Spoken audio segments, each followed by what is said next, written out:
Welcome, everyone, to Fuse Live. We are so excited that you are joining us, wherever you're joining us from, your living room, your kitchen, your bedroom, your bathroom, I don't know. Wherever you're joining us from, thank you so much for making us a part of your Wednesday night. And hopefully you're doing very, very well. Hopefully you haven't Zoomed too much this week. Hopefully you haven't strangled any of your siblings, and that you're doing very, very well. My name is Jeremy, and I'm the high school minister at First Christian Church, and I want to officially welcome you to Fuse Live. And again, say thanks for joining us, because you could be watching a million other things on YouTube, but you're watching us right now. So thanks for joining in live. Wanted to take just a few seconds to tell you we're doing something a little bit different tonight. Obviously, as you can see, we've got a little bit different setup.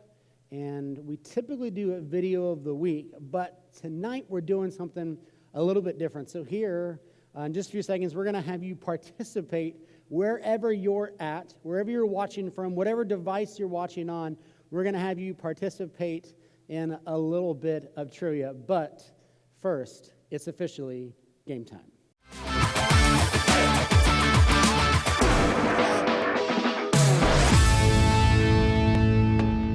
Let's flash back to 2018 and let's do a little bit of trivia of what happened in 2018. Now, here's what's going to happen. There's going to be questions that come up, and you need to quickly answer in the comments what you think the answer is. We're going to give you 10 seconds, and then we're going to start.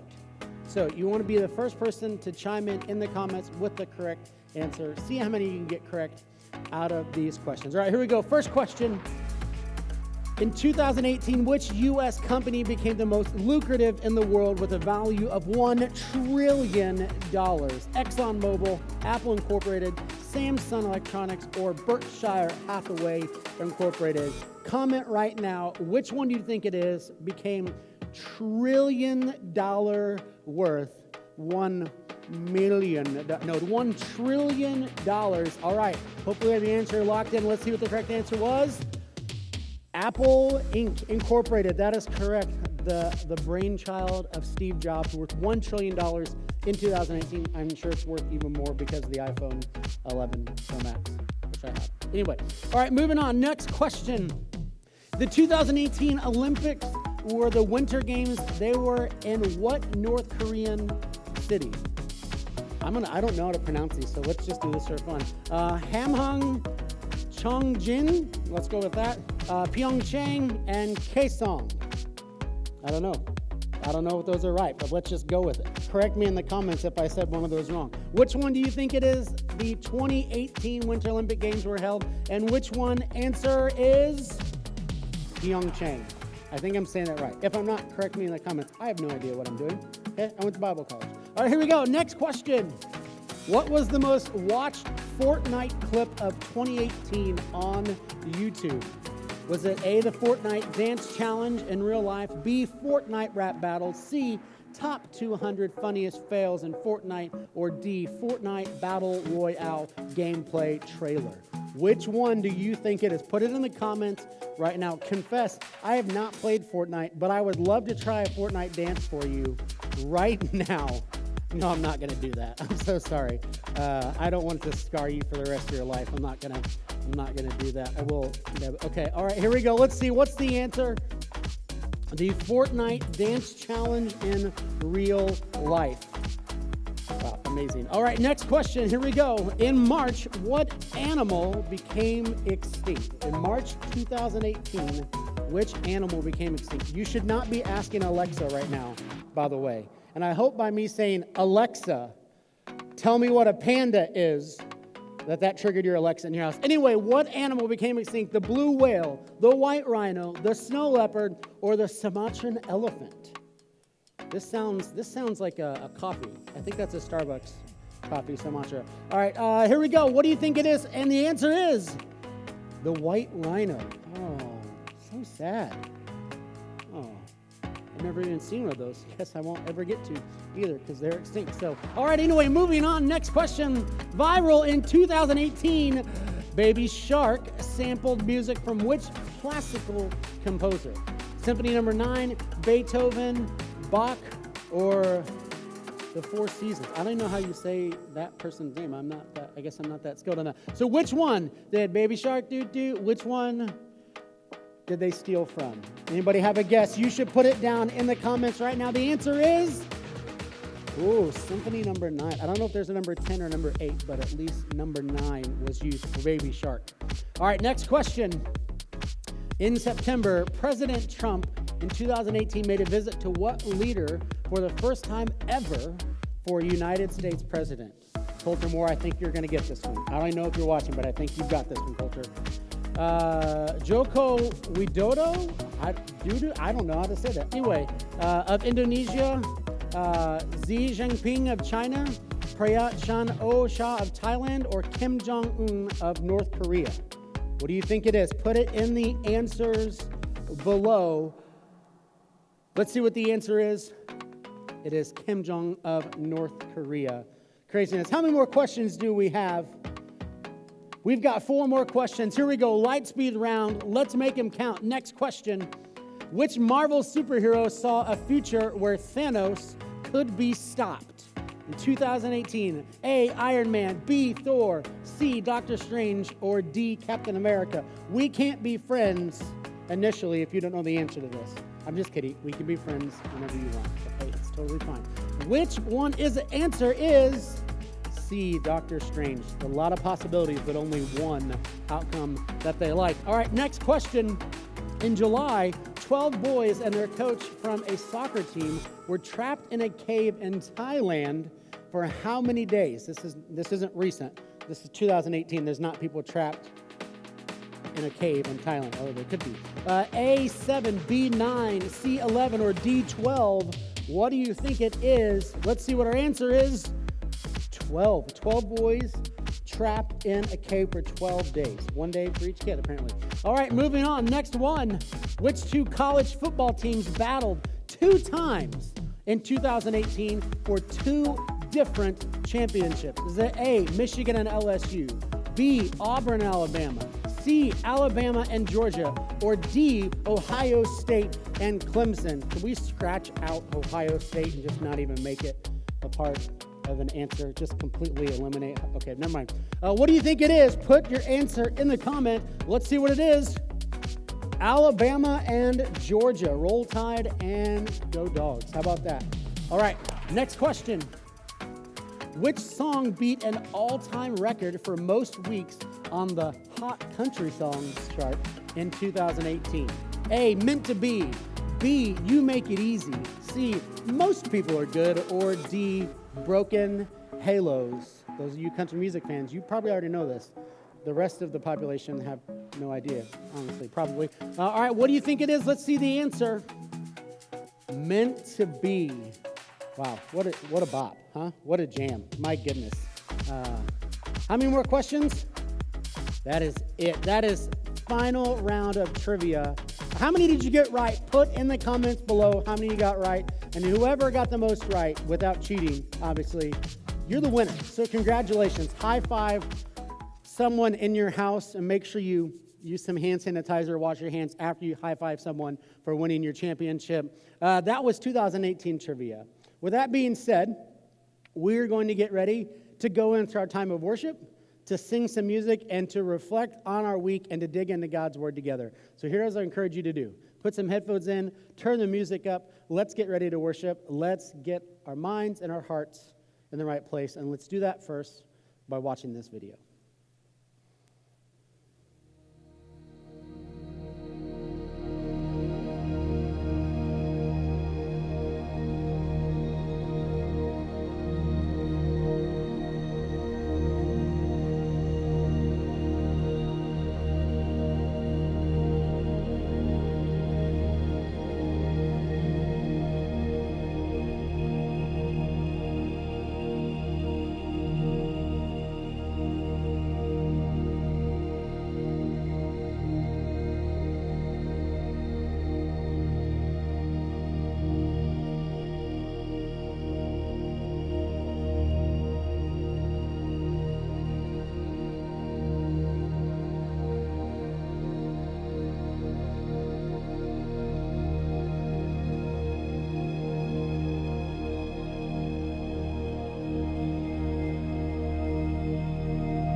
So Jesus, as we continue to lift up our voices and to sing songs to you and be able to sing of your great worth to each one of us, no matter where we're sitting at with our eyes closed and our heads bowed, we just want to take these next few moments to simply just stop what's going on and to thank you for all of the things that you've done for us, all the gifts that you've given us, all the blessings that we have in our life because of you, because of your grace and your goodness,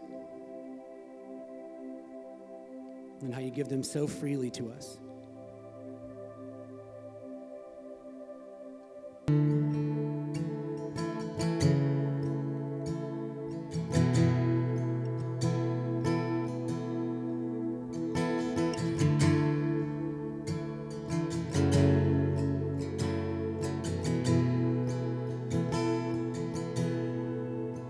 You give life, you are love, you bring light to the darkness, you give hope, you restore every heart that is broken.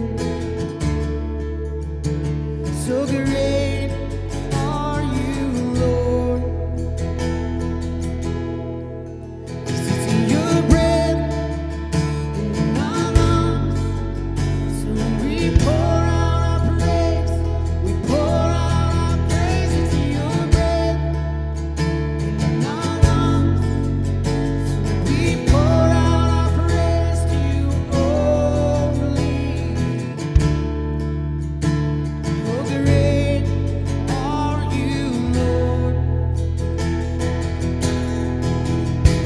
Give life, you are love, you bring light to darkness, you give hope, you restore every heart that is broken. So great are you, Lord. 'Cause it's your breath in our lungs, so we pour out our praise. We pour out our praise into your breath in our lungs, so we pour out our praise. Oh, we pour out our praise into your breath in our lungs, so we pour out our praise. We pour out our praise into your breath in our lungs, so we pour out our praise to you only.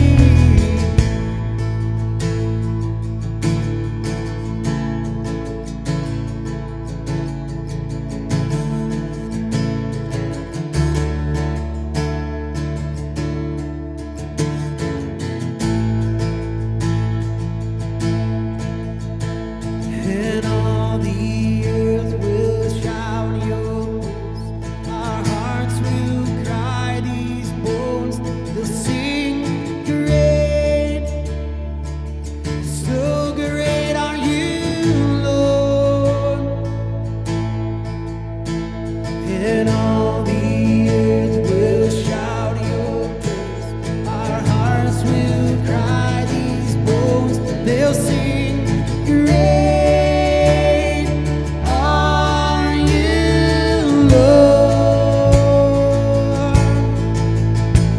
And all the earth will shout your praise.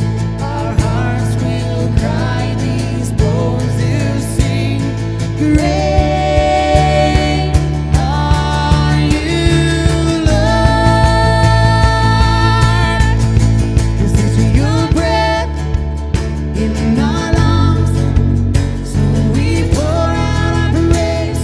We pour out our praise into your breath in our lungs, so we pour out our praise. We pour out our praise into your breath in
Well, welcome to week number 1 of a new series called Jesus Is, and we think that this is the perfect time of the year to really start taking a closer look in at the life of Jesus. But before we do that, I wanted to take just a second to talk to you about something that happened to me this week that I thought was very interesting.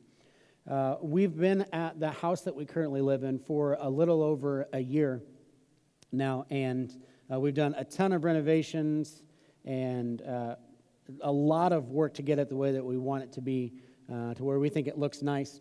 And we were out, my wife and I, Nikki, we were in the backyard just a few days ago because it was fantastic weather outside, and we were doing some chores. Nikki was mowing the grass, I was cutting down weeds, and my neighbor to the left of me, on the other side of our fence that we put up, he said something to me. He said, "Hey there, neighbor, how are you guys holding up?" And I said, "Oh, we're holding up pretty good. How about you guys?" And he said, "Yeah, we're doing the same." Now, let me pause this story for a second to tell you, this was a weird conversation to have with my neighbor, mainly because I haven't talked to that neighbor since we moved in. Like, I've never talked to him or had a conversation with him until just a few days ago in this moment in this story that I'm telling you about. Because when I first bought the house, the person who previously owned it, we had a couple conversations, and I asked him about the neighbors around the houses, and he told me the neighbor to my right was a really great guy, and the people from across the street were really nice, but the neighbor to our left, well, he was a jerk, and he made his life complicated, and he really, really made it difficult for him to do some things. And so he said, don't waste your time getting to know him because he's only going to be a pain for you to deal with, and he's not a very nice guy. And so, I, not knowing any better, I just assumed that he was right, and so I had gone out of my way, or not gone out of my way to say hello to him, but just rather to ignore him and never talk to him out of not wanting to complicate my life or not wanting to make my life more difficult than it needed to be. And so I just never said hello to him. Now, insert back to just a few days ago, I had about a 5 to 10 minute conversation with him, and he was a great guy. He was actually really nice, very pleasant to talk to. And I remember thinking, as I finished that conversation, this was not at all the person that I knew about, that I had learned about, that I had been informed about. In fact, after we ended our conversation, he introduced himself by name, and I said out loud, "Yeah, actually, I don't even know that I know your name. What is your name?" And so we exchanged names and had pleasantries, and I left that conversation going, wow, I really didn't understand who he was, and I shouldn't have taken the advice of the previous homeowner because I don't think he even knew who this guy was. I made some assumptions, and I acted off of them for a very long time based off of just what another person had told me about my neighbor. And I'm wondering if you've ever done that with someone. I'm wondering if you have ever operated off of or treated someone differently or handled a relationship with a person differently based on what someone else told you about it, not what you had discovered for yourself. Maybe a new student coming in, maybe it was at the beginning of the year, you got into a new set of classrooms and someone you sat next to, you knew about them, not because you talked to them, but because you had heard about from some other person who this person was and what they did. Now, this series, Jesus Is, we're going to take a look in the 4 Gospels, and we're going to take a look at who Jesus is based on his character, what he teaches, what he does, and his very nature about how he handles situations and relationships. And we're going to start today in the Gospel of Mark, chapter 8. So if you have your Bibles, either a paper Bible like this, or if you have a digital Bible, I would encourage you to scroll through and to click on Mark chapter 8, because we're going to be looking at a story in the life of Jesus. Now, while you're flipping there, while you're scrolling there, let me just take a few seconds to say, if you haven't joined us for our live videos on Instagram, the past 2 days we've posted some Holy Week stories on our Instagram, and I would love for you to, on Thursday and Friday and Saturday and Sunday, for you to to tune in around 12:30 or 1 o'clock every day to update yourself in the story of Easter as we're currently experiencing it. And also on Sunday mornings at 11:30, we've been going live on our Fuse FCC Instagram, and we would love for you to join in on that conversation as we talk about questions that we don't know if it's okay for us to ask. So 11:30 on our Instagram live. We'd love for you to join us on Sundays. And then also every day this week, just hop on about 12:30 or 1 o'clock and join us for some discussion for Easter week. Hopefully you've gotten there. Mark chapter 8. We're going to start in verse 27. And let me set this up for you. Jesus, right before this, in like verses 22 to 26, has just healed a blind man. And so he's just done this crazy cool thing. And there are a bunch of crowds around, and Jesus is walking away with his disciples from this crowd, and he has this conversation with his disciples. Starting in verse 27, it says this: Jesus went out with his disciples to the villages of Caesarea Philippi. That's just an area. Don't get hung up on that. It's just an area of land and mass that he's walking around. And on the road, while he was walking, he says this. He asked his disciples, "Who do people say that I am?" Now, this doesn't seem like that big of a question, right? But Jesus is asking people, what are people saying about me? Who do people say that I am? Because at this point, Jesus is healing blind people. He's teaching crazy, crazy things. And, well, they're not crazy, but they are to people at that time. And he's wanting to know, what are people saying about me? And he's not asking this because he doesn't know what people are saying about him. He can hear the crowds. And he's not asking this because he's looking for people's approval to like, oh, I got to know what they're saying. I want everyone to like me. He's not asking because of that. Jesus is asking this because he wants to have a conversation with his disciples. And this is the starting off question to get their thoughts going and get a conversation started. If you've ever watched a courtroom television show before, someone will ask a question of someone that's being interviewed as a witness, and someone might say, "Your Honor, I object. He's leading the witness." And they'll say sustained or overruled, because this is what Jesus is doing. He is asking a leading question that he wants his disciples to start thinking about. So he says, who do people say that I am? What are they talking about? And also, can I just take a pause here for a brief moment? What a great question to ask yourself sometimes. Because all of us are trying to figure out how to follow Jesus, and we're all trying to get feedback of how we're doing and how am I following Jesus, and what kind of person am I? What a great question to ask yourself. If you really want to find out, ask people who are closest to you or that you interact with. Who do people say that I am? What kind of person am I? And then give them the free response time to be able to just tell you without you getting defensive. And you can get some really great feedback from doing that. Let's keep reading in verse 28. It says this: so they answered him. The disciples answered him. They said, John the Baptist, and others, they say Elijah, one of the prophets. Now, here's what's fascinating. It would not be possible for Jesus to be John the Baptist, and anyone who would say that Jesus was John the Baptist just had no actual idea of what was going on, mainly because John the Baptist and Jesus lived at the same time.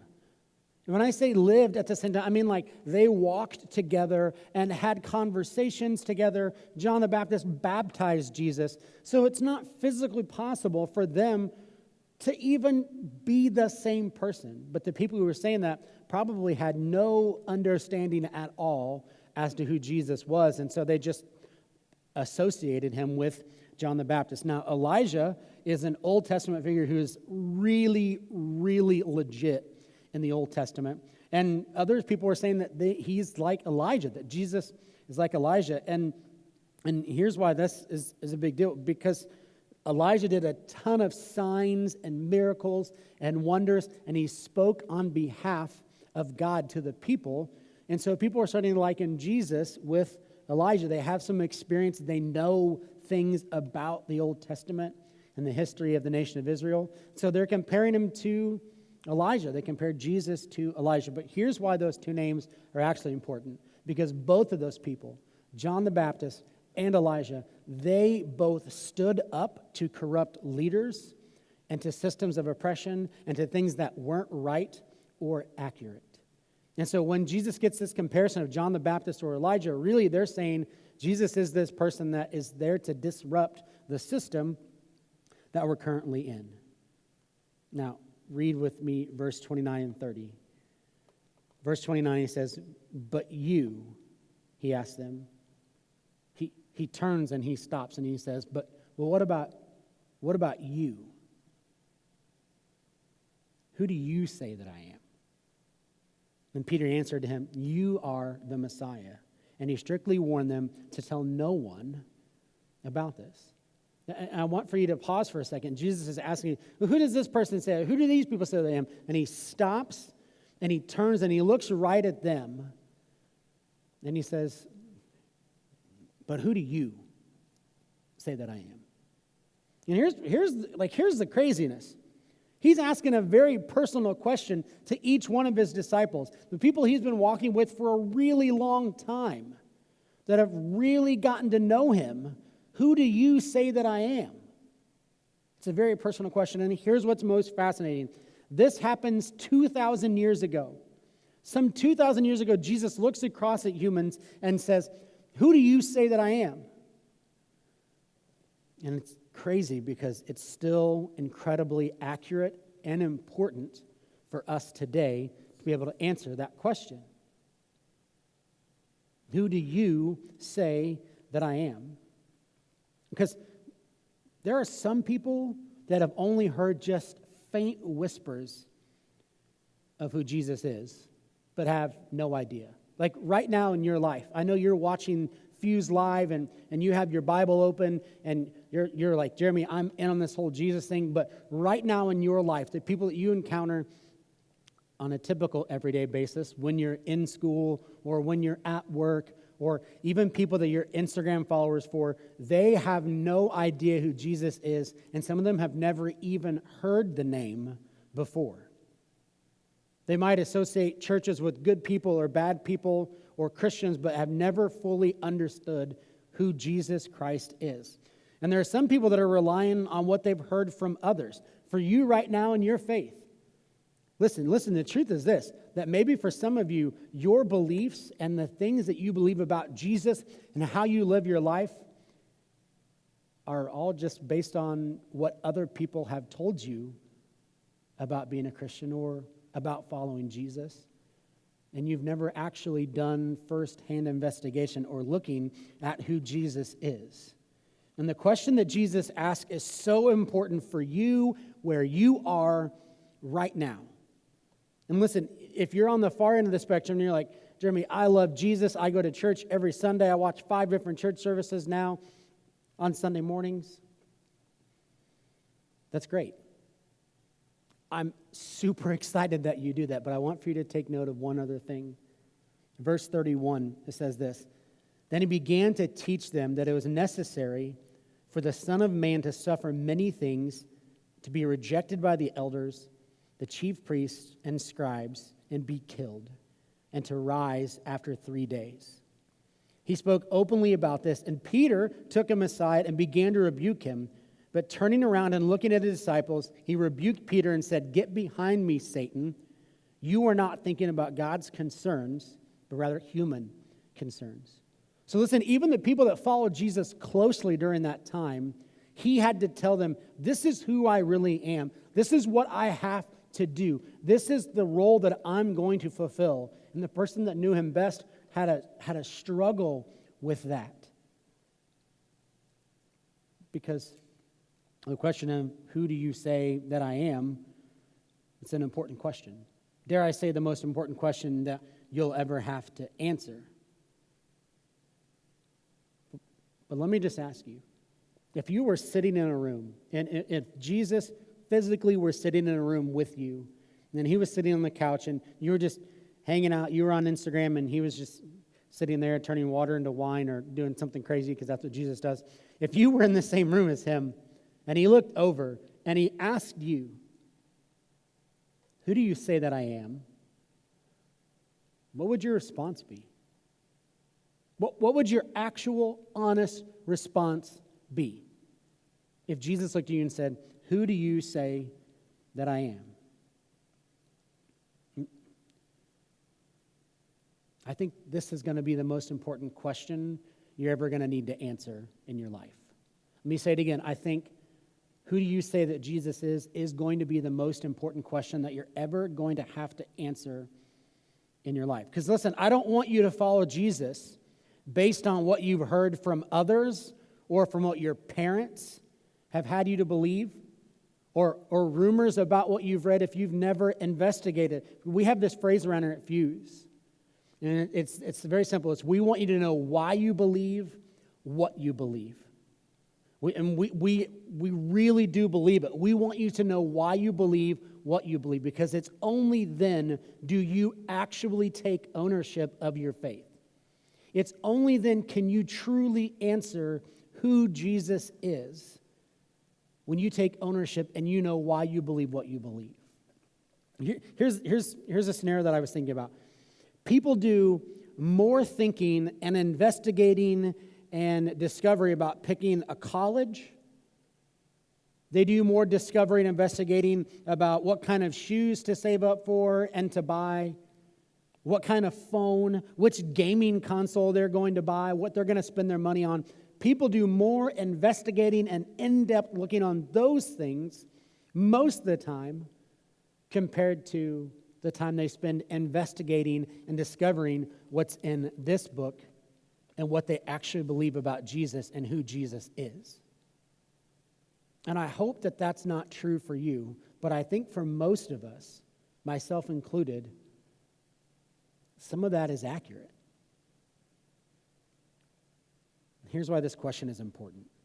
Because when we start to find out who Jesus is, like actually who Jesus is by reading in His Word, studying His life, His character, His goodness, His teachings, the things that He represented, when we can figure out who Jesus is, we can start to answer the question, who am I? Let me say that again because I don't want you to miss that. When we can answer the question of who Jesus is, we can then start to answer the question of who am I? And that's such an important thing for you to discover and to figure out right now in your life. But the start of all that is figuring out who Jesus is. Because here's the truth. I didn't know my neighbor. In fact, I had only been operating off of what someone else told me about my neighbor. And when I took just a few seconds to pay attention, to ask questions, to be intentional about getting to know him, I found out that what I had been originally operating off of was not even close to being accurate. And maybe the same thing is happening for you in your life. That when you were younger, you went to church and you stopped going since then because you didn't like a person that was there, and that has informed your opinion of Jesus. Maybe this week, maybe now in these next few weeks is your moment to start figuring out who Jesus is. Maybe you're doing this church thing and you're following Jesus and you've been baptized, and for you the next step is going, Jesus, I want to know who you are so that I can know who I am through you. It's an important question that Jesus asked. Who do you say that I am? Who is Jesus? That's a question that I think you'll want to find out the answer for. And I'm looking forward to getting to know my neighbor and finding out more information about my neighbor as time goes on. And I hope that you would look forward to getting to know who Jesus is and finding out more information and what that might mean for your life. So, Jesus is. Find out who Jesus is by answering the question of who do you say that I am?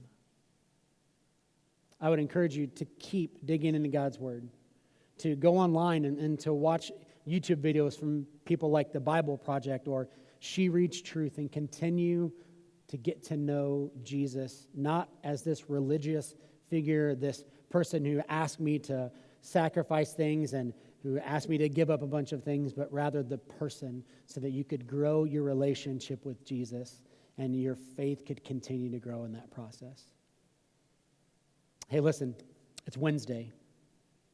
Friday's coming, but it also means that Sunday is coming too, and a lot can happen over 3 days. So we'll see you on Instagram Live. Have a great week. God bless you guys. Good night.